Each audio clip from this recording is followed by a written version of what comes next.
Hi, this is Jake with Politics by Jake to tell you you're not crazy. The system is rigged. Help us say it louder, won't you? Join us at patreon.com/politics by Jake.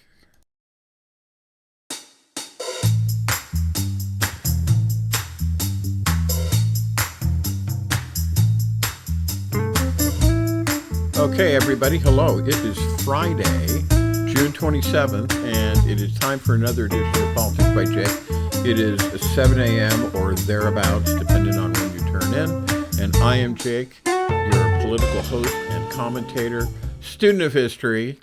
And what we try to do on Mondays and Fridays, every morning at 7 a.m. and also on podcast on kcaradio.com, is to give an overview of what's going on in the world and what's going on in the country, with hopefully some suggestions, some motivation for you to make a difference on the world historical stage, because we think that that's an issue. We think that you can do that. So let's just go over what's going on here. Trump, as you know by now, and this is dismaying for more reasons than one. He ordered a bombing raid on Iran, and he claimed it destroyed their nuclear capacity. He unilaterally declared a ceasefire, and he claimed credit for peace. Nobody says, and I'm talking about the Washington Post, probably the Washington Examiner. I haven't checked those guys yet. The New York Times. None of the papers of record in the United States and in the world says that the raid destroyed Iran's nuclear capacity. And rather, it says probably did not do that much damage. The ceasefire that Trump declared unilaterally was not coordinated with Israel or Iran. Both continued military activity. And Trump announced this act as a path to the Nobel Peace Prize. And he compared himself to Reagan and Grenada. And I'm aching to talk about this, but I'm going to stick to the bullet points, okay? So he wants to get the Nobel Peace Prize. All right, this just cracks me up. He cracks me up. The White House and the Pentagon scrambled to retroactively justify the bombing. And the allies, in this case, have been blindsided. Trump falsely asserted Iranian surrender and that the nuclear sites were fully destroyed. But insiders and military officials privately contradicted Trump's claims of success. And Trump's bombastic tone and delusional self-praise suggests a severe psychological break. And Trump's language, and you've heard me talk about this before. I'm talking about it since at least 2021. Well, actually 2017, but at least since 2021 on shows like this. Trump's language reveals clinical delusions of grandeur. And this is one thing that I've said. His niece Mary and others like Dr. Bandy X. Lee call him a malignant narcissist. But I say, what's the old thing in quantum physics? One thing can be two things. Light can be a particle. It can also be a wave. And then some wag will chime in, until it's observed. But there's more and more indications that quanta just behave they want to behave and that they can be in two places at once. Anyway, this is a show about politics, not about quantum physics. That's interesting, though. But my point is that he can be a malignant narcissist and also have a clinical ideation. And a clinical ideation occurs when reality becomes too painful. Examples of ideations are people who think they're great people. Like in the old days, people thought they were Napoleon. Another ideation is that space aliens are privately communicating with you. And there are many such ideations. And I had the opportunity to work in mental facilities, and I have listened, and often these things are paranoia. They're a symptom of paranoia. and schizophrenia. And I have listened to patients talk to me about these ideations. Let me tell you, they are stunningly persuasive. So Trump is a con man. Trump is a grifter. Persuasion is part of his stock and trade. And his language does, and I said this and I'm saying it again, does reveal clinical delusions of grandeur. He believes that only he understands world's affairs, and that reality must conform to his assertion. Listeners, that was the wrong word. I was going to say, listeners, listen to me. Folks, listen to me. This is textbook paranoid ideation. This is mental illness. This person is mentally ill. The leader of the United States is mentally ill. And he has been. He has been for a while. But it's reaching a situation now where, it's always been dangerous, but now it's really getting even more dangerous. He believes that only he understands world affairs. Reality must, of necessity, conform to his assertions. And concordantly, he won't accept any other alternative explanations. And when you have a paranoid ideation, a person's sense of reality has been destroyed. And they concoct this ideation in order to keep their world together. And people with paranoid ideation can be very dangerous. They can be very dangerous indeed. For example, he claimed Iran's nuclear capacity was fully destroyed. This isn't true. It's just not true. He raged. The world leaders and the press didn't acknowledge his peace plan or his bombing success. He displayed obsessive paranoia. There's that paranoia. Paranoia can be associative or dissociative, but that others, like media, allies, and Congress, they're all conspiring to make him look bad. Where have you heard that before? They're all against me. Everybody's against me. He suggested that Iran and Israel don't know what the bleep that they're doing. Starts with an F, ends with a K. This is a radio broadcast. Can't say that on the air. That's one of the 7 deadly words. But I think you know what I'm talking about. I think maybe you even heard him say it. It was an incoherent, it was a rambling, it was an alarming statement. He couldn't recall basic terms like sleeper cells. Instead, he rambled on about supercells, which I think has to do with like a tropical storm or a hurricane, a supercell. Showed visible signs of mental unraveling while boarding Air Force One. He attacked CNN, MSNBC, which he called MSDNC. I thought that was kind of good. I thought that was a nice touch. Fox. He attacked Fox and individual reporters. And all I can say is, boy, it's sure lucky that CNN has been kissing up to him for like the last 3 years. And it's sure lucky that Fox has been, basically giving him free publicity since 2015. Boy, otherwise, I guess they'd really be in trouble now, huh? So CNN, MSNBC, Fox, there's the trifecta right there. The individual reporters calling them gutless losers, calling them scum. He claimed that the media is trying to demean him by undercutting his military narrative. And this, of course, you all know a couple of weeks ago now, he had his toy tank parade in Washington, D.C., to which no one showed up.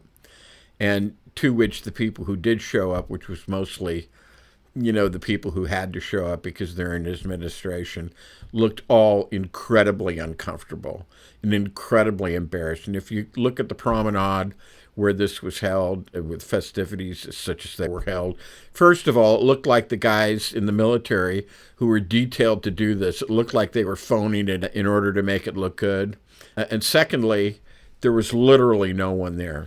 And I've talked about this before. I'll just repeat the figures. Stephen Chung, who is a Trump toady, said 250,000. There was nothing like 250,000 people there. Somebody else said 10,000. I only saw a couple of thousand.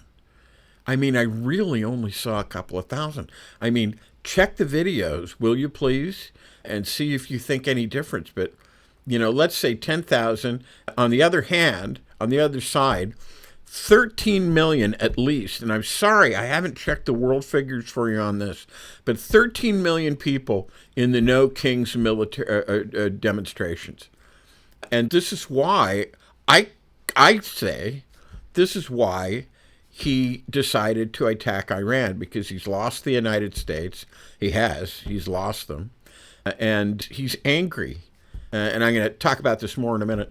He blamed the news outlets for hurting the pilots who conducted the bombing. And he says that they hurt the pilots because they reported doubts. So in other words, the free press is only allowed to report what he says. And if they question what he says, do you understand, folks? Do you understand how spooky this all is? He vehemently demanded public apologies. He referred to Speaker Mike Johnson and Representative Scott Perry. These guys are MAGA through and through. Through and through. These are no Democrats. These are no Democratic Socialists. These are no rhinos. Rhino means R-I-N-O, Republican in name only. These are hardcore MAGA. And he referred to their remarks as betrayal, despite both of them expressing agreement with military caution. I think we have a situation where we need to begin to look at the 25th Amendment. Trump poses a clear and present danger to the United States and to the planet. I urge Republicans who are listening to me to organize impeachment proceedings immediately. Trump's behavior is a national security threat, not just to the U.S., but globally. And with that, let's take a break. Here's something from the good folks at Twain Consulting, and this is Politics by Jake. And this is Politics by Jake, and we're back, and thank you for those great commercials. Thank you for that message from Patreon. Patreon really helps. We appreciate the people who are donating there to help the show keep going on so we can continue talking about these things. I was just listening on the radio, and I heard this thing that's really a trend, and it's part of Trump's insanity. It's part of his poor little rich boy thing that you've heard me talk about. You've heard me talk about the comic book back in the day. I don't know if they even have it anymore, but it was called Richie Rich. And the byline under the name Richie Rich was the poor little rich boy. And I used to read it at one time, when I was a kid. I can't even remember most of what it was about. It was some kind of lighthearted, maybe there was some moralism or something like that. I don't know, but that's what Donald Trump is. He's the poor little rich boy. Because his niece Mary says that when he was 5, he received a psychic wound. And he probably received that from his father. And it was then, she says, that he realized that he was not loved. And, this sounds like hearts and flowers, but stay with me because this is actually important. He was not loved. And subsequent events have shown to him in his life that he is not loved. Yet he is not loved. And not only that, he never will be loved. And not only that, he never can be loved. And this is all, in his mind. So when you install someone like a leader like this, he's a wounded leader. That's a wounded leader. And you get other people. Marx called them the lumpen proletariat. Lumpen is German. It means rags. And proletariat, that's just the working class. That's just the middle working class. And he talks about how this particular category of people, they've fallen out, the lumpen proletariat, they've fallen out of the middle class. And the reason why Marx used the word lumpen, and you have to kind of go back to 1850, Because back in those days, a sign of being in the middle class was that you were able to, wear good clothes. You had enough money, you could buy good clothes. But when you were no longer in the middle class, you become poor. You can't buy new clothes. You have to wear old clothes. And over time, those wear out and they become like rags.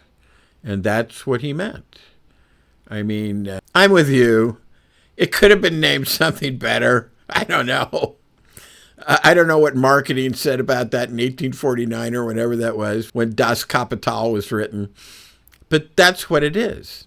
So it may be difficult to understand, but that's what it is. So you have these people, and they've precipitated out of the middle class. And what that means is they've fallen out of the middle class.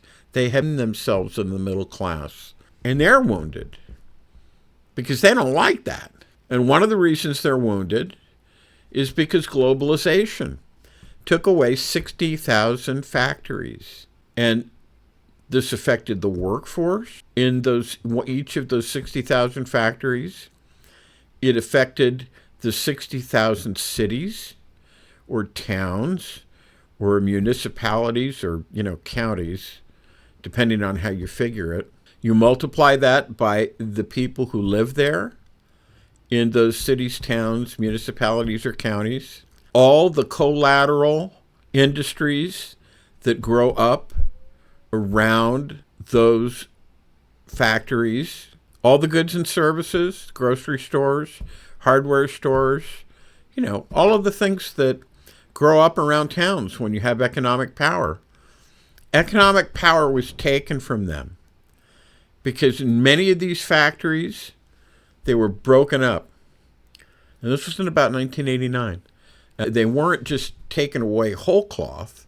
Some of them were actually broken up and sold in pieces to governments who, frankly, are hostile to us. And, at Politics by Jake, we don't generally talk about people being hostile to us, but we do talk about governments being hostile. And that's basically what happened. And these people lost. And they are lost. In 2008, you have the subprime crisis, which really should be called the hedge fund crisis, but this is also the precipitation of people out of the middle class. This is why you have it. I would go further. I would talk about the fact that the minimum wage has stayed at $7.25 an hour since 2009. Hell, in 2008, it was like $6.85 or something like that. It basically hasn't moved much in 30 or 40 years. We can talk about that as a factor of people falling out of the middle class. We could also talk about several different things. But the point is, that's a lot of wounded people. And the Democratic Party, and this is something I hope to talk about more in another segment of the show, hopefully, they're not responding to that. They're not responding properly.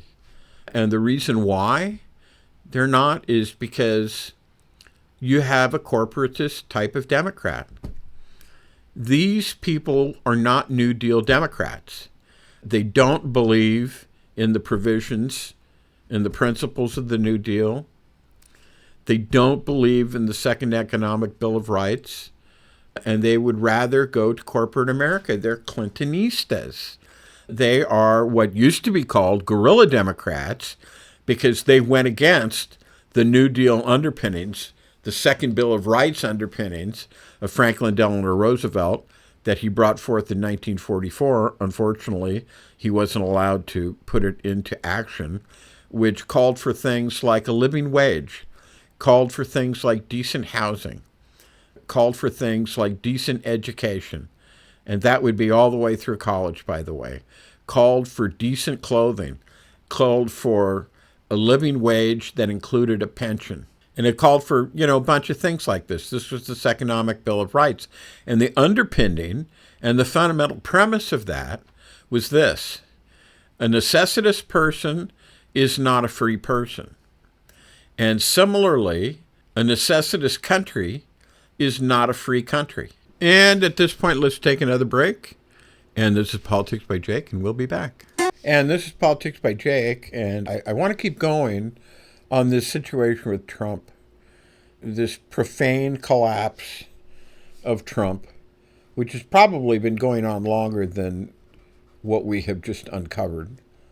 The rage, the retaliation, the ruin. Because, you don't bomb Iran because you have a foreign policy.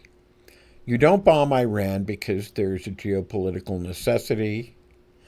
You bomb Iran, and I talked about this in the last segment, when you panned on Trump during his toy tank parade, and he looked like he was about to burst out in tears and weep like a little girl because he knew that nobody cared.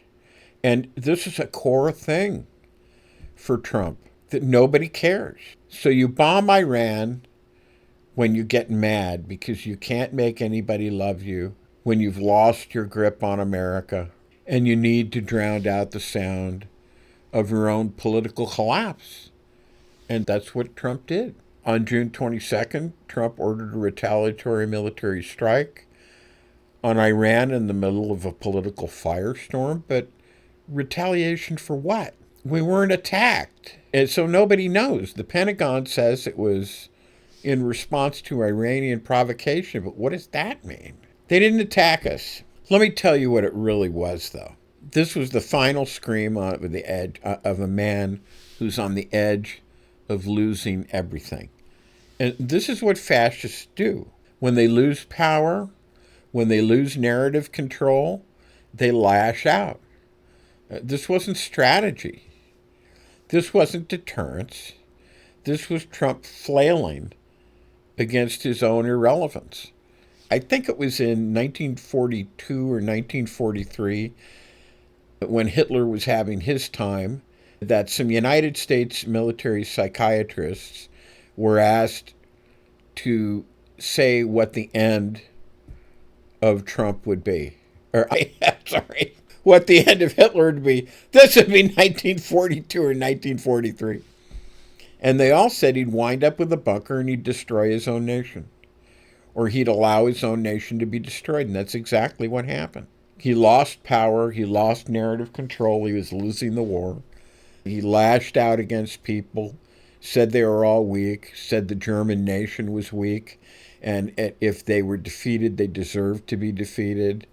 This is Trump. This is what's going on. This speech that he gave afterwards, it was probably the most profane, unstable, and dangerous rant ever recorded by a military president. It wasn't a speech. It wasn't a rally. It wasn't even a tantrum. It was a psychological break. And it was broadcast live. I mean, look, he attacked prosecutors. He threatened elected officials. He all but promised civil unrest.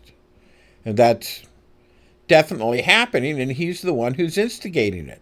Just like he's the one who created, prosecuted, promulgated, and instigated the insurrection of January 6, 2021.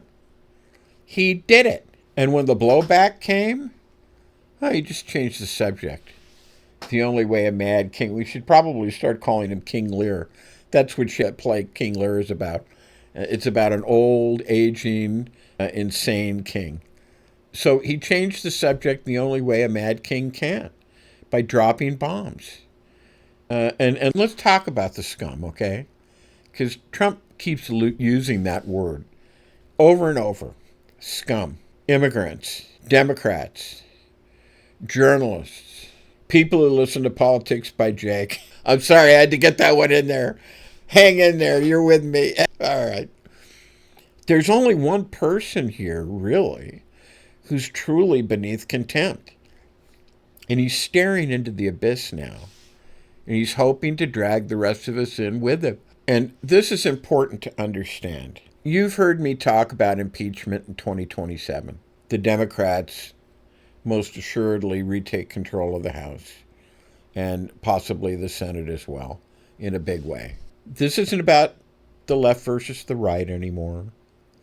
It's not about Biden. Although, as you know, it seems like you can't swing a dead cat, to use the old expression, without hitting Trump sending a tweet about how Biden was such a terrible president and how he's to blame for everything. And, this is ridiculous. It's just ridiculous for reasons that I've recounted before, and I will be glad to recount again. It's not about Biden. Sorry. Not about the Democrats. It's not about the media. This is about the end stage of authoritarian decay. Because here's the truth. Trump's followers, they were never told the truth. They were fed a steady diet of lies, of enemies, and cultural paranoia. And now, in his second term, cornered by investigations, rejected, scoffed at, laughed at by the international community, and bleeding domestic support, Trump has one weapon left, really, and it's instability. And he uses it. And, actually, he's always done this. The idea with Trump is always to keep everybody off balance so everybody pays attention to him. But he uses this. He uses it every single day. He threatens judges. He mocks the disabled. He's got 59, I think I heard the figure, it's 59,000 immigrants. Stunning. He erases the guardrails, and when all else fails, he bombs Iran. And there's nobody who's happy about this, the situation with the immigrants. It's a travesty. It's a shame. I think I talked about this on the last show, where the people who are doing this, they're called police, they're wearing things that say they're police, but I'm not really seeing any badges. They have their faces covered so that you can't see them, which is shameful, because they know that there will be reprisals against them, because they desperately, and I use the example, as I always do, of the movie Stripes, Bill Murray, Harold Ramis, John Candy, several other great comic actors. Very funny movie where the one character whose name's Francis, but everybody in the squad calls him Psycho, is all excited in the armory, getting ready to load up to go out and save their drill sergeant. And why is he excited? In his own words, he says, "All I know is that I'm finally going to get to kill somebody," because that's what his character has wanted to do all along. He has been driven to the edge of madness, to where he wants to kill. These ICE Gestapo, and let's call this what this is. This is the Gestapo, the ICE Gestapo. It's unclear whether they're actually police officers. It's unclear whether, in fact, they are not merely vigilantes. What is more clear, and this is coming from an ex-police officer, is that they long to play police. They long to give vent to their frustration. These lumpen, these people who have been fed these lies. Immigration is the lifeblood of the country. We've got to have it. This is the melting pot. We've absolutely got to have it. It's craziness to put these people in custody, but I hear that there are 59,000 of them in custody. It's insanity. Food rotting in the fields, raids on farms where our foods are being harvested, and who's going to harvest them? I can tell you Americans won't do it. Have you ever seen how these people work? The energy that they put into their work? It's amazing. It's almost looking like human machines. It's just amazing how efficient and how speedily they work. No American is going to work like that. And the thing is that they do it because of the blessings of economic stability. They pay taxes. They'll probably never get any benefit out of it. They pay into the system. Generally speaking, they are good citizens. Why? Why are we doing this? But some of these people, as I've explained, and they're out there, and you've seen them. You've seen the barbaric attacks. The weakest among us, women, children, a 4-year-old child, a 2-year-old child, women attacked, held down by more than one man. You know what I call that when I see that? I call that bad police work. And it is. As a professional police officer, and I was, that kind of work is shameful. That inability professionally and efficiently take your opponent or the suspect, you'll excuse the expression, but I'll use it just for the sake of clarity here and expediency, to take the suspect into custody with a minimum of violence, with a minimum of brute force, with an elegance. And yes, I do mean elegance, because there's a way to do things, and then there's a way to muck it up, to completely muck it up. And what I see from these ICE Gestapo is them mucking it up. I see unprofessionalism. And let me tell you, there are a lot of cops who are certified peace officers who've been to POST. POST, it's an acronym. It stands for Peace Officer Standards and Training. Who've been to the academy, in the case of Los Angeles, or some police academy where they're taught police procedures. It's unprofessional, and I've seen unprofessional cops. But these guys, the ICE Gestapo, they take the cakes. They come in unmarked cars. They have strategies to seal off streets. They try to keep the citizenry from going ahead and using their phones and making a video record of what's going on. It's just awful. It's the worst thing in the world. So this is not policy.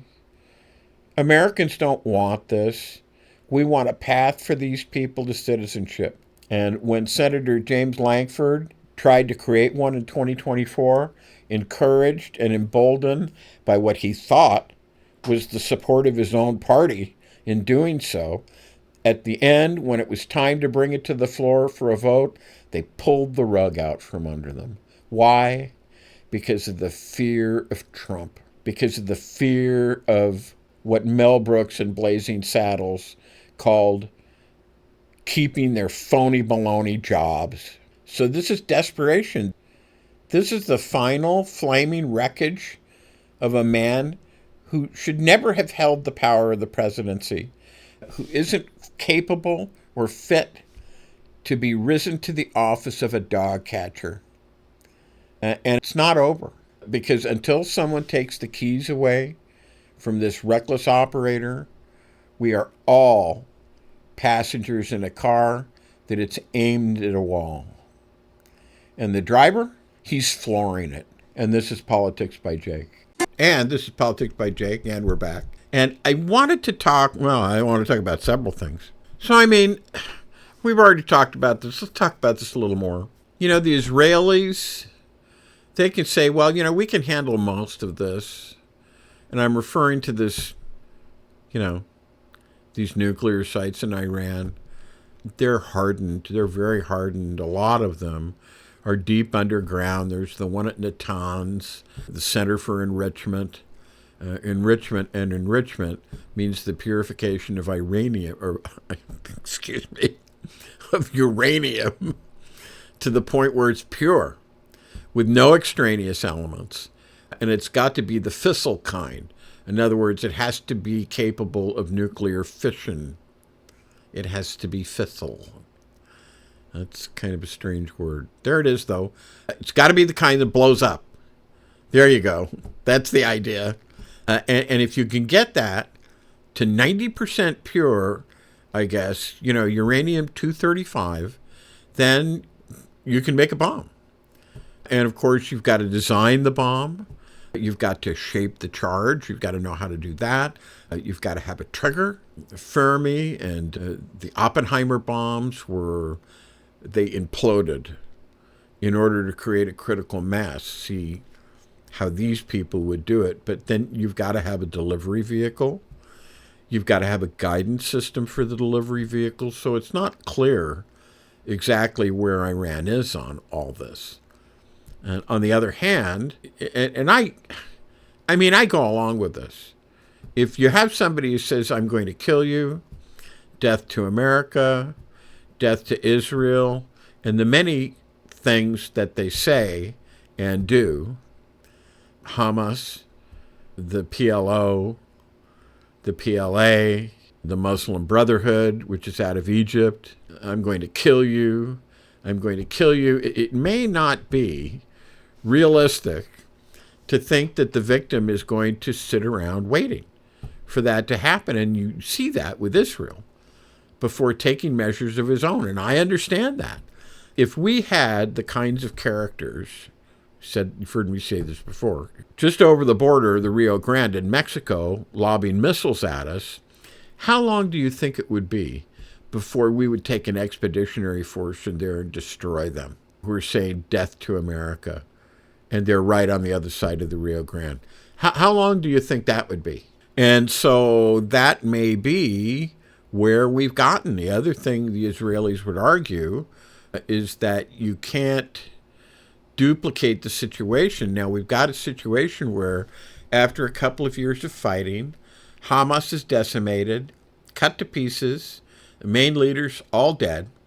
Hezbollah has been also more than decimated, and they're the main leaders. They are also dead. The Houthis have been severely mauled. They're slightly less wrecked than these other two. And a result of the two exchanges last year, there were two exchanges of missiles and air raids. One was in April, we remember, and that was defended by Britain, France, Saudi Arabia, Jordan, the United States.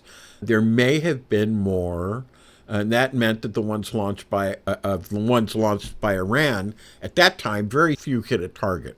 Then later on in October, there was another round, and in October is where the Israelis did very limited air raids, mainly concentrating on the destruction of the anti-aircraft defense system. And that's an important date. The Iranian anti-aircraft defense system has been strongly dissed, but it's a wasting asset because if you destroy it and you don't do something about that, you're going to find it's going to be rebuilt and your advantage will disappear. So you could say, well, this guy says he wants to kill me. He's trying to get ready, and right now I have a favorable situation for putting an end to this threat. What should I do? Should I wait? Because in the meantime, he may perfect his preparations. We have this. We do. We have this. So, there's one of these that's at Fordow, Fordow, the Fordow facility. Some versions drop the W because it's transliterated from the Arab. So that's there, but that's the one that's built into a mountain. And you've got to reach it. And this is why you have military people saying that what Trump is saying is not true. It's hundreds of feet underground. It's not even known how far underground it is. So here's where the U.S. comes in, because the Israelis have all kinds of capabilities, but they don't have heavy strategic bombers. And they don't have 30,000-pound bomb. And that's what we're getting. We're talking about a GBU-57 AP MOP. The MOP stands for Massive Ordnance Penetrator. It's a 30,000-pound precision-guided bunker buster bomb, which penetrates as deeply as possible into the ground or the soil of the surface, and only then does it detonate, right? And I think they've used this once before. I think this one was called the Moab, which means the mother of all bombs. M-O-A-B, Moab, the mother of all bombs. This was used by the U.S. at some point in the last 5 or 10 years, but there it is, and that's apparently considered to be the key to it, if there is a key, because the question would be, Fordow, It's assembling bombs, I guess, putting together these bombs. And if that's a lot of uranium enrichment, how would you deliver this? Well, there is a system, and that is the B-2 bomber. And the B-2 bomber, the U.S. has I think 21 of these. Production was actually cut short. That may have turned out to be a bad idea to economize there. But it's, nevertheless, the United States got this capability. And it's funny because the literature is contradictory there. I'm looking at the U.S. News and World Report fact file, and we're told that the payload of the B-2 bomber, which is a stealth creation, right, is supposedly difficult for radar to see, 40,000-pound payload, a payload which can carry diverse array of conventional nuclear weapons, but specifically, it could handle 2 of these massive ordnance penetrators, MOP. 30,000-pound precision-guided bunker bombs, not nuclear, bunker bombs. It can carry 2. So there, the idea would be to drop one of them, wait for the smoke to clear, drop another one, presumably right in the same crater as the first one, and hope with that to get penetration down into the ground. Of course, if you set one of these things off, this is undoubtedly going to show up on the Richter scale. It would have the effect of a local earthquake. And I guess it would collapse tunnels, collapse underground halls, things of that sort. I don't know, but, this is the absolute question that motivates Israel. This is why they say they can't get along without the U.S. Now, the U.S. is already, as we said, well, I didn't say, but they have these 2 destroyers, perhaps with other ships by now, to shoot down ballistic missiles as they come over the horizon headed towards Tel Aviv. They can use this Aegis system that they have. They've got THAAD, THAAD, and we've got the Patriot system. But those, I think, are in the hands of the Israelis by now. So the B-2 bombers, they would be coming probably from Diego Garcia, theoretically a British base, long used by the United States. That might be a possible starting point. Cyprus, maybe. But again, Cyprus is in that narrow Mediterranean where their threats can pop up out of nowhere, out of the landmass, which is not that far away. I would assume that they've got B-52s coming. They would be at Diego Garcia. These can carry significant numbers of cruise missiles, standoff missiles. So I hadn't planned on talking quite so much about this, but I guess we'll talk about it a little bit more. If you had an Iranian regime on your side, and the crazier the better in some ways, because that would then say people who would threaten Europe with closing the Straits of Hormuz would be a useful tool. They'd be useful assets to have. So there were reasons why Khomeini, the Ayatollah Khomeini, is regarded by some writers as a kind of combination of the traditional mullahs of Iran with a dose of what some call the Muslim Brotherhood. You've heard me talk about those guys. And you'd normally say, well, the Muslim Brotherhood is largely Sunni, and these mullahs in Iran, they're largely Shiites. So how is that possible? And I've gotten the impression over the years that there's a pretty thorough kind of cooperation between the Shiite side of things and the Muslim Brotherhood and the Sunnis. So there we go. And, once again, death to America, death to Iraq. This is sort of Greek chorus in the background. This is the constant refrain in the background. And the other thing on this is that, and you've heard me say, I don't think the Islamic Republic is actually a legitimate republic. I think it was constructed. I think it was created for a certain purpose. You have the Shah, Reza Pahlavi. He was rapidly industrializing. He was a brutal dictator, no doubt about it, but he had a goal, and this was being done for a purpose, and it was to get nuclear energy modernization. In 1963, the Shah had carried out something called the White Revolution, and the White Revolution was a kind of land reform at the expense of the big landowners, and they were like a Catholic priest among presidents of the old regime in the 1500s or the 1600s in France. The local priest is going to be the agent largely of the local landowner and the local, noble family. So this was a fight. It was called the White Revolution. It was the Shah against all of these. What he would have called the feudal backwards, the interests who did not want modernization. And sure enough, when the mullahs, the ayatollahs, took over, there was a nuclear reactor under construction. And they stopped the construction. So there was a very strong backward element. These religious organizations are always reactionary. They're always backwards. There is anti-modernization, things of this sort. So we have these personalities. Khomeini, I think people remember him. Ayatollah Beheshti, he was kind of his deputy or boss. They had different views. But in fact, Ayatollah Khalkhali was the hanging judge who seemed to, take a delight in capital punishment. And when you go to Iran, I know you don't know this, but the mullahs, a lot of them are fabulously rich.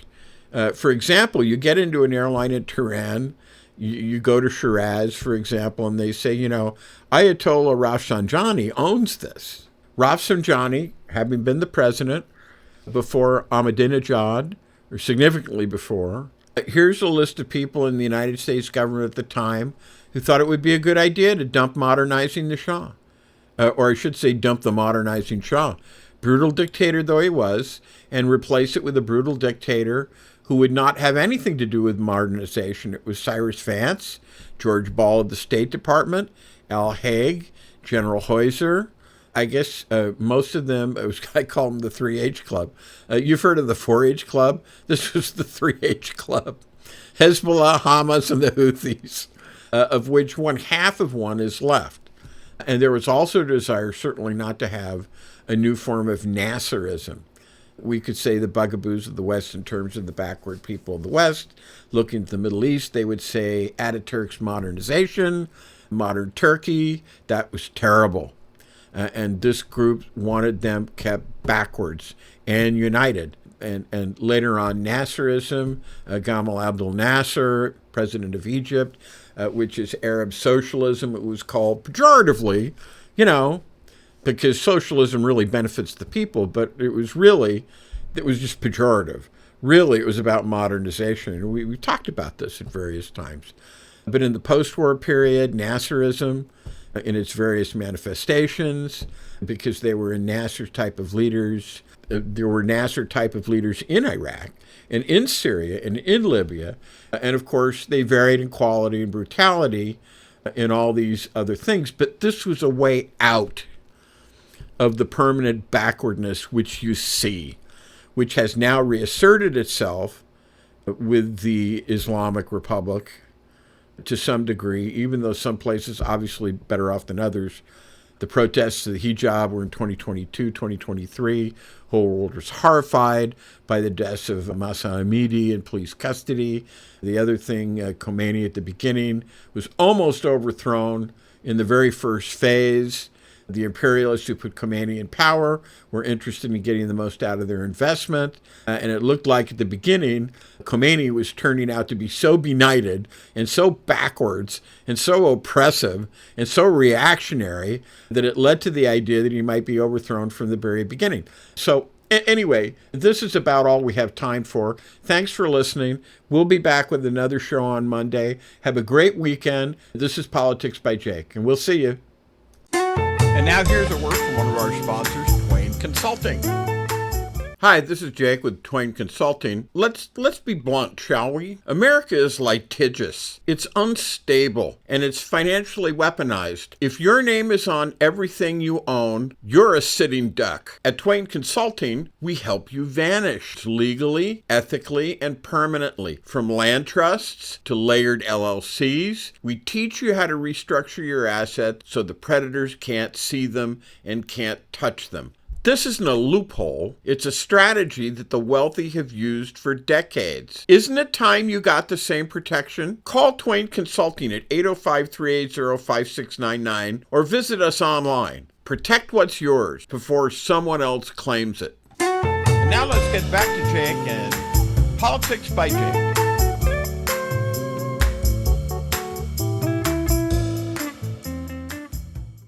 Are you tired of the noise and the spin? Do you want the real story behind the headlines? I'm Jake, and this is Politics by Jake, where I tell you what they won't. And now we're going even deeper, and I need your help to keep doing it. Join me on Patreon and support independent political analysis that doesn't pull punches. You'll get insider breakdowns, you'll get bonus clips, and first access to new content. So go to patreon.com/politics by Jake. That's patreon.com/politics by Jake. No filters, no fluff, just the truth. Let's do this together.